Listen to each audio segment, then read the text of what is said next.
Christmas miracle. Burnley have got a point on the board. Jesus Christ, that was a tough watch. Like, gee, it were bad. So Burnley won, Bournemouth won. Before we get into sort of the nuances of the game and the performances, I think it's important to just highlight we got a point. We've stopped the rot. We are not, we're not bettering, but we are not getting the worst sort of result run in our history. It's not going to happen in this generation, yet so far. But it importantly stops the rot. That was so important today. Like, I was hoping he would be. Following his comments, in earlier in the week for the press, he came out defiant and fighting. So I was hoping that was going to translate to the pitch. And then I saw the lineup, and then I was like, "Fucking hell, no! He's done it again. He's not put Edwards in. He's put Laurent in the midfield when I would have preferred it to be a back three with Worrell having to come in and Esteve coming out. We had Brun Lawson back on the opposite side, which doesn't work. And I was just sort of like, can't be bothered. This is just going to be, it could have been a really bad day at the office. And sorry. And ultimately, that is what transpired. I think it was a bad day at the office, if I'm being brutally honest. Now, if Bournemouth weren't in their little sort of funk and, lack of goal scoring rhythm, they'd have probably put that to bed at half time, if I'm being honest. It probably would have been 4 or 5.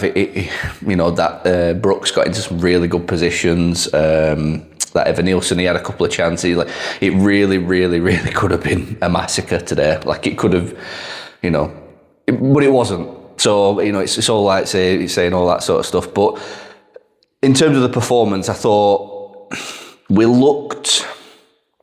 It's hard to say that after I've just said that we conceded a lot of chances, but the shape-wise, we looked as organised as we have done since the Leeds game, which was a slight positive, which makes sense because you have an experienced head at the back in Joe Worrell. Yeah, his legs are probably gone, whatever, but he gave an almighty shift today. But it's that calm head, that experience, that knowledge of guiding younger players through it, and it showed, it helped.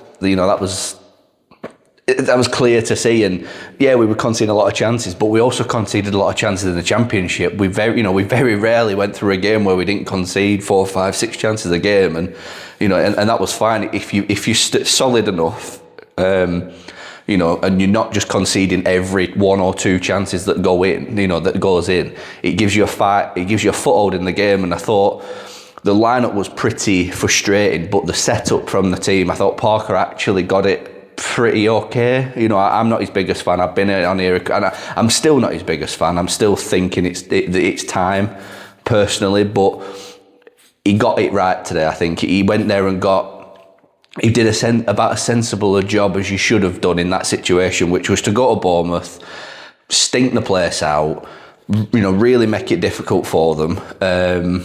Not difficult, but just be horrible. Just come away with something, a point or a scrappy, nick a scrappy point, which we have done. And it was so important that we did that because we could not go 8 games. Like, his position had become untenable in my eyes at 7. But to go 8 games without a win, not even a win, to go 8 games. 8 defeats in a row, like, it's just untenable, and Broja has saved his arse there, like, massively, like, completely and utterly saved his arse. Does it buys him a bit more time? I mean, he's probably got more time than any of us because the board have sort of said, yeah, he's not going anywhere, he's our man and whatever. So that's about the bad. This video isn't going to be about Parker or whatever. This is just about the game today. Now, to the decisions of the squad, I think, Parker can come back on and probably say, yeah, look, I was genius, I got it right, I made the subs and whatever. But that last 10 minutes of the game where we did get the equaliser and they bring Edwards on, we bring Chowner on, and we bring Son on, and we bring Broja on, and the attacking line just becomes a bit more fluid and a bit more exciting and a bit more unpredictable, which is something that we needed. We created absolutely nothing in that game. Like, literally, like, before that equaliser, we had like an XG of none. Like, none. We would have been there all year. If nothing had changed, we'd have been there all year and not scored a goal. So for me, that's 2 things. One, there's like a positive side of it, brilliant. The changes made a difference for once, rather than just coming on and not making a difference. But 2, it shows that he's got to start that team. He's got to start with the best possible 11. Forget he's too caught up in setting up against an individual team. He worries too much about them. I think there's enough in this squad, personally, I think there's enough in this squad to take on most teams from sort of 8th downwards. Not to beat them, to take them on, to give them a game. If we focus on ourselves, let's play our game of football, give the lads the freedom and the opportunity to go and create stuff on the pitch. You should have started with the midfield three that he put on. That midfield three was fine. Ugochukwu, Cullen and Laurent, fine in midfield three. You can then leave Fleming on, get Anthony on the pitch, take JBL off, or even drop Anthony, put JBL on, get Edwards on the pitch from the start, because you've got the legs from JBL, you've got legs from Fleming, you've got the midfield three. You can afford one luxury player when you've got that many sort of team players and defensive-minded players on the pitch. So you got to have Edwards on to then affect the game early on, instead of waiting to see if we stay in the game. We need to affect the game, and that's my big criticism of Parker. It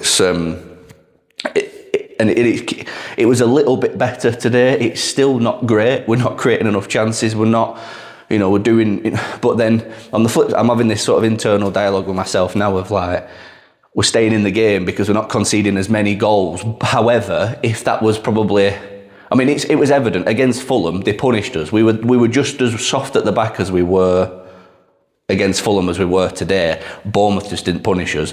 But in all fairness, we got through the game. It was just a goal in it. And Marcus Edwards comes on and again shows what his quality is. He shows why he should be in this team. He shows what he can bring to this level. It doesn't matter if he can't track back or tackle or whatever. It doesn't fucking matter. We've got enough players that can do that. Edwards has to start. And I'm more inclined now, really, to think Broy could probably start. I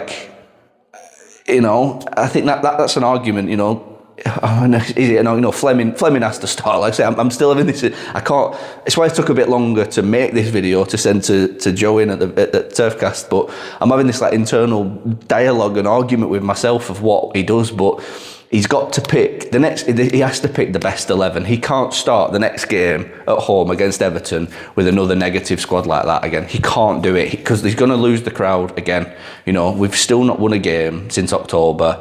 Yeah, we've got a point. Hopefully now, fingers crossed, it does stop the rot.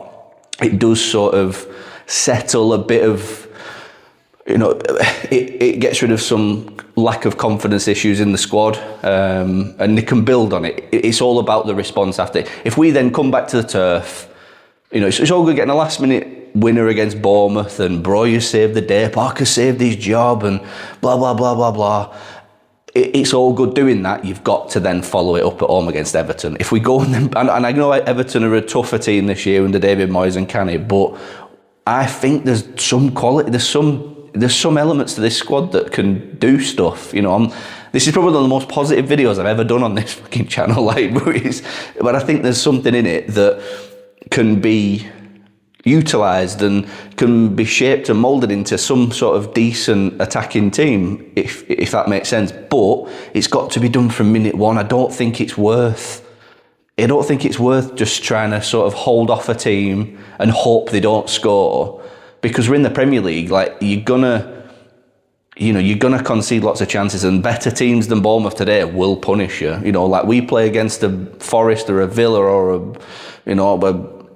Brighton, anyone, they kill you. They kill the game. They kill it. It's done by half time. And them them fans that made that trip today were class. I watched it on telly because I'm a Shark fan and I'd rather watch it on telly than go to Bournemouth. But they were unbelievable. That lot that went down there, fair play to them. And they got what they deserved travelling that far, which they weren't getting until the very last minute. So I'm going to cut this off because I'm rambling now. I've done nearly 10 minutes and I don't really know what I've said. I don't know what points I've got across. So if you're still watching at this point, fair play to you. You deserve more fucking plaudits than them fans that went to Bournemouth if you're watching this. But buzzing for the point.